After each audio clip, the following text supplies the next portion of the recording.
स्वागत है। गंजबासौदा नगर के नवीन न्यायालय परिसर में आज 121 पौधे माननीय न्यायाधीशों के द्वारा पौधारोपण किए गए।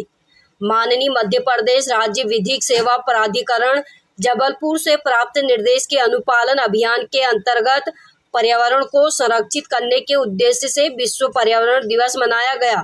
उक्त आयोजित कार्यक्रम में न्यायाधीश श्री अनुराग द्विवेदी, प्रथम जिला न्यायाधीश गंजबासौदा के न्यायालय के द्वितीय अतिरिक्त न्यायाधीश एवं अध्यक्ष तहसील विधिक सेवा समिति श्री डी.एस. परमार, तृतीय जिला न्यायाधीश श्रीमती सोनल पटेल, द्वितीय अतिरिक्त सत्र न्यायाधीश श्री शशांक सिंह, प्रथम व्यवहार न्यायाधीश वरिष्ठ खंड श्री पार्थ शंकर मिश्रा, द्वितीय व्यवहार न्यायाधीश वरिष्ठ खंड बासौदा श्री रावेण सोनी, तृतीय व्यवहार न्यायाधीश वरिष्ठ खंड श्री अब्दुल अजहर अंसारी, प्रथम व्यवहार न्यायाधीश कनिष्ठ खंड श्रीमती आफरीन यूसुफ जही, तृतीय व्यवहार न्यायाधीश खंड श्रीमती सलोनी जैन, प्रथम व्यवहार न्यायाधीश कनिष्ठ खंड बासौदा के न्यायालय के प्रथम अतिरिक्त न्यायाधीश सुश्री शिवानी राठौर, प्रथम व्यवहार न्यायाधीश सहित सभी एडवोकेट, विद्युत मंडल अधिकारी, नगर पालिका कर्मचारी और न्यायालय का